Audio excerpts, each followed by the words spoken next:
चल 2 घास खाऊन घ्या. तुझं नाव बी माहित नाही आम्हाला. नकोय मला. असं काय करतोयस? अन्नावर कशा पैरा काढतोयस रे? हा, आणि उपाश्रम कसं चालेल सांग बघू. उपाशी नको राहूस. चल 2 घास खाऊन घे. काय बाया माझोडपणा हाय? तिथं लोकांनी एका टायमाचं जेवण मिळाना झालंय आणि ह्याला 2-2 टायमाचं मिळतंय तर गिळवणं झालंय.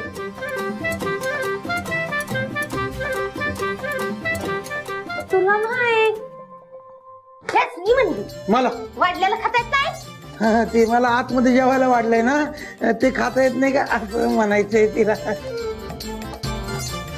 तू खा खा खा खा बाबा.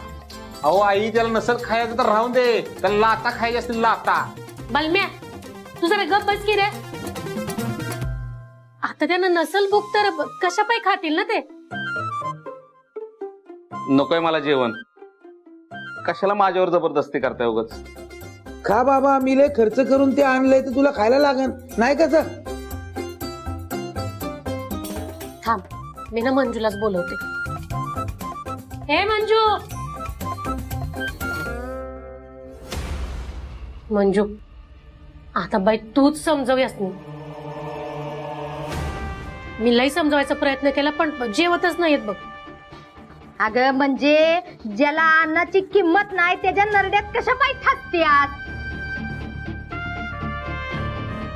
ह्याला फुकटचं पोसाय आमचं घर काय धर्मशाळा आहे वी? आत्ते जरा थंड घे.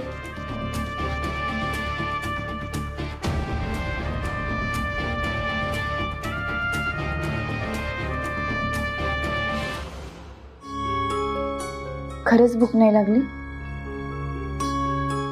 हे बघ, उपाशी पोटी झोपू नये असं आपली मोठी माणसं सांगतात ना. आईने एवढ्या प्रेमानं बनवले. 2 घास खा. मला नकोय जेवण. मला काहीच नकोय. मला जायचं इथनं.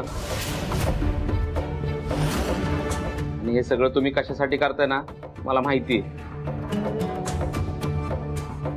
का? उद्या मी तुमच्या बाजूनी साक्ष द्यावी म्हणून. आणि मी साक्ष देणार नाही म्हणजे नाही. फक्त तुम्हाला बघून ना मला माझ्या आईची आठवण आली म्हणून मी इथं थांबलोय. हे 74 रे. हे मस्ती झाला बुक्कीची हॉल तुझा.